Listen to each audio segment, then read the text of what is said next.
Hello everyone, welcome back to the Smoking Sun channel. In this video we'll be looking at Ed Gein, the infamous murderer who was the subject of many movie characters. But before we get going, subscribe to the channel if you haven't already, and hit the notification bell. And here we go.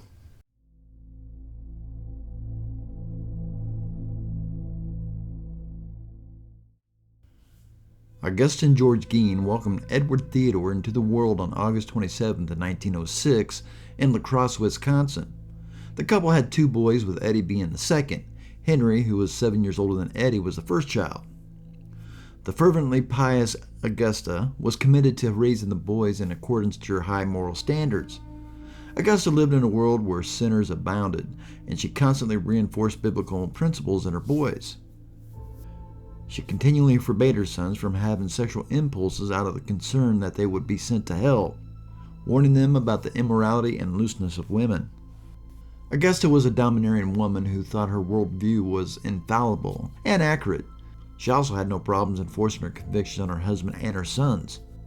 George, a weak and alcoholic guy, had no involvement in the boys' upbringing. In reality, Augusta hated him and thought he was a worthless being unfit to care for their children, let alone hold down a job. Now, she took it upon herself to support the family financially, as well as raise the kids in accordance to her ideals. She started a grocery store in La Crosse the year Eddie was born, and it made enough money to comfortably maintain the family. She put in a lot of effort and saved money to enable the family to relocate to a more rural area, far from the immorality of the city and the sinners that called it home. They relocated to Plainfield, Wisconsin in 1914, where they bought a 135-acre farm that was far away from any negative forces that might have harmed her family. The distance to the nearest neighbors was over a quarter of a mile. Although Augusta worked hard to shield her sons from the outside world, she was unable to completely succeed because the boys had to go to school. Eddie did well at reading, but his academic performance was only ordinary. The stimulation of Eddie's imagination and ability to briefly escape into his own universe came from reading adventure books and magazines. Eddie was ignored by his classmates because he was timid and effeminate. He didn't have any friends, and when he tried to find any, his mother reprimanded him. Eddie was saddened by his mother's objection to having friends, but he regarded her as this height of virtue and did his best to abide by her strict instructions. However, Augusta was rarely proud of her sons and verbally insulted them frequently, since she thought they were bound to fail like their father. The brothers only had each other's company during their adolescence and early adulthood because they were estranged from those outside of the homestead. Eddie admired his brother Henry and thought of him as a guy of integrity and worked hard.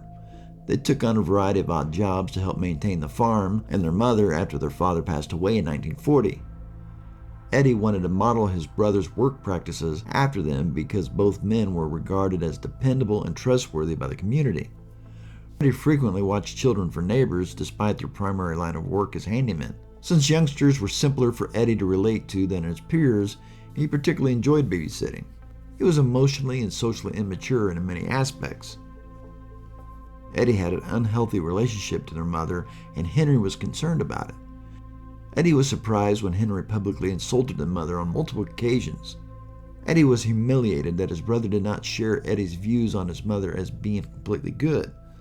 These events may have contributed to Henry's sudden and puzzling death in 1944. Eddie and Henry were putting out a brush fire on May 16th that was perilously near to their land. The two split up while attempting to put out the fire, according to authorities. As night fell swiftly during their struggle, Eddie soon lost sight of Henry. Eddie allegedly worried about his missing brother after the fire was put out and called the police. Now, police organized a search party and were surprised when Eddie led them directly to his missing brother. Henry was found dead on the ground. The police found some odd things about Henry's death, like he was lying on untouched ground and had bruises on his head. Even though Henry's death seemed strange, the police quickly ruled out foul play. Nobody believed that Quiet Eddie could harm anyone, especially his own brother. The county coroner later stated that asphyxiation was the cause of Henry's death. Now, the only person Eddie had left was his mother, and she was the only one he wanted. However, he would have his mother all to himself for only a short time.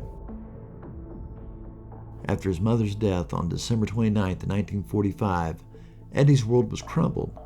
He had lost his only friend and true love, leaving him utterly alone. Eddie continued to live on the farm, surviving on a little money he made from odd jobs. He closed off the rooms that his mother used the most, turning them into a shrine in her memory. These rooms, including the upstairs floor and the downstairs parlor and living room, remained untouched for years. Eddie lived in the lower part of the house, using the kitchen and a small room as his living space. And during his free time, Eddie would read magazines about death cults and adventure stories. He also developed strange hobbies like visiting the graveyard at night. After his mother's death, Eddie grew increasingly lonely. He spent a lot of his free time reading magazines about various topics like Nazis, South Sea headhunters, and shipwrecks. He also delved into anatomy books, learning about things like shrinking heads and human body anatomy. He became obsessed with these strange stories and often shared them with his children he babysat. Eddie's favorite reading material was the local newspaper, particularly the obituaries.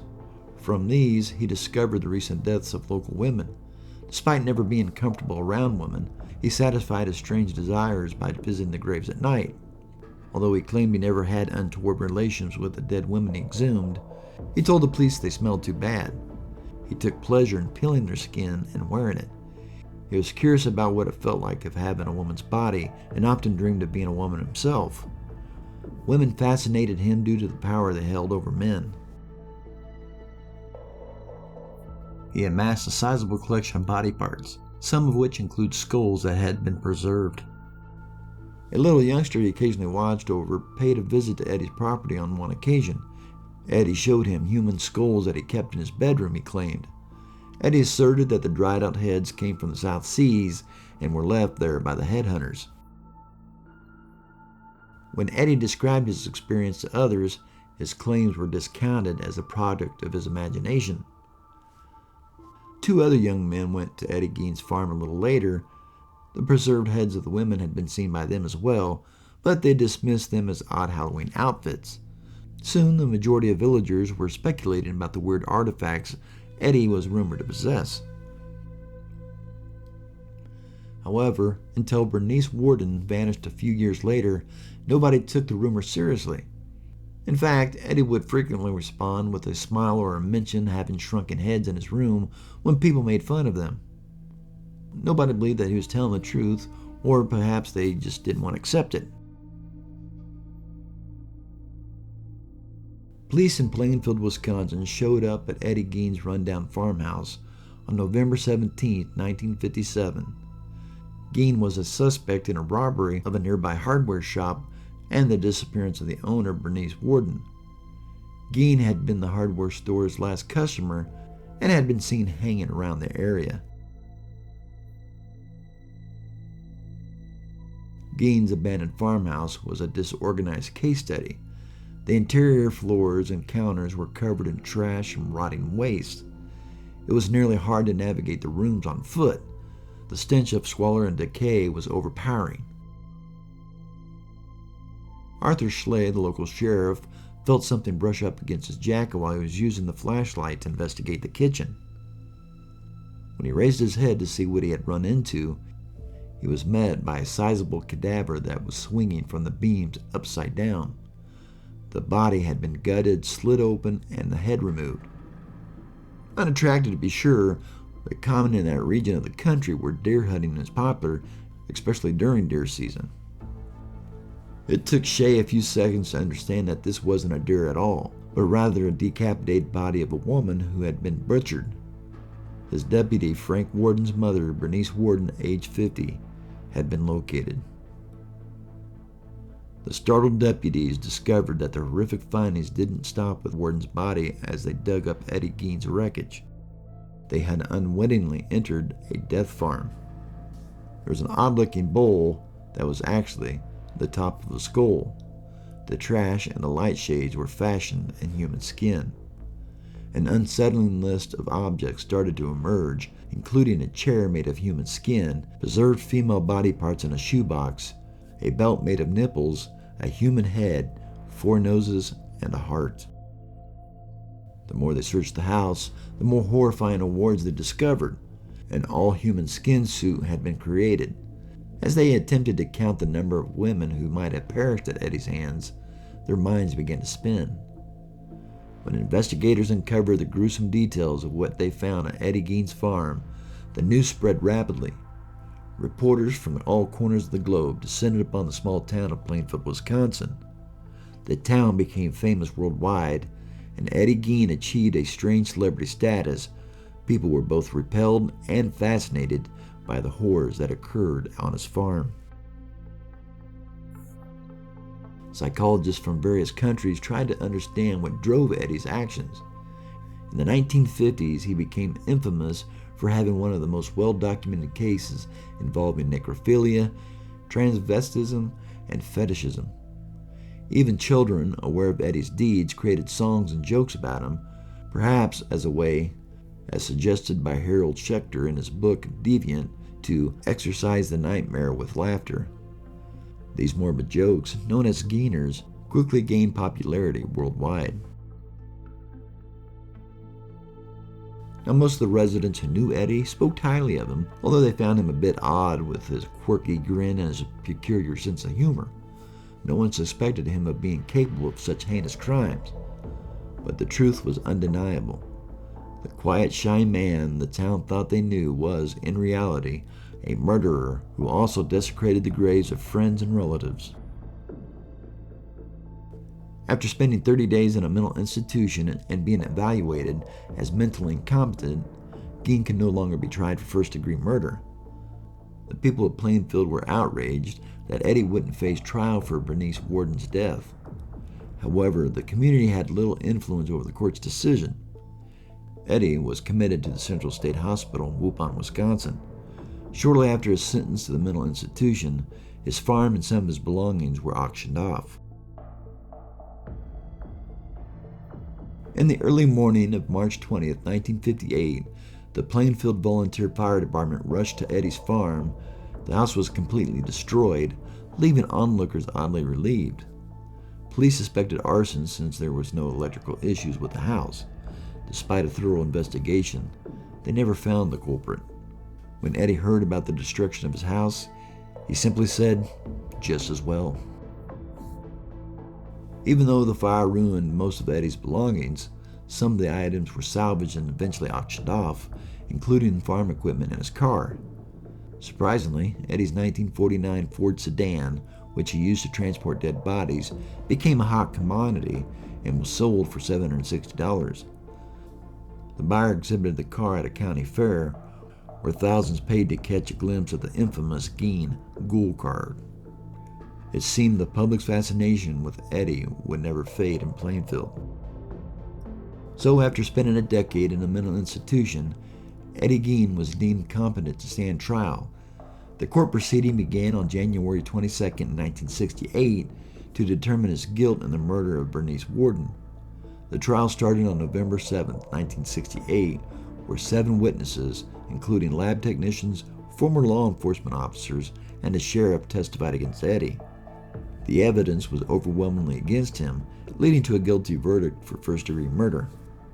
However, due to his insanity at the time of the crime, he was found not guilty by reason of insanity and acquitted. He was escorted back to the Central State Hospital for the criminally insane. Despite the verdict, the families of Bernice Worden and the grave robbery victims felt that justice was not served. They believed Eddie had escaped the punishment he deserved, and there was no way to reverse the court's decision. Eddie spent the rest of his life in a mental institution where he lived contentedly. He was described as a model patient, engaging in various activities such as reading, handicrafts, and even pursuing an interest in ham radios. He passed away on July 26, 1984, after battling cancer. He was buried in Plainfield Cemetery next to his mother, not far from the graves he had desecrated years earlier.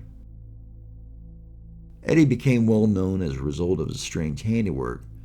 A novel by author Robert Bloch about a character named Norman Bates, who was modeled by Eddie, served as an inspiration for Alfred Hitchcock's timeless horror, Psycho. And although no character in Tobe Hooper's 1974 classic movie, The Texas Chainsaw Massacre, is an exact replica of Ed Gein, it contains numerous Geinian elements. The mid-1970s saw ghastly Gein regaining popularity thanks in part to this film. Years later, Eddie served as a model for Buffalo Bill, another serial killer in Silence of the Lambs. Buffalo Bill, like Eddie, prized women's skin and dressed in it in some bizarre transgender ritual. That'll do it for this video. If you haven't already, please hit the like, subscribe, and notification bell. Stay curious, everyone, and see you next time.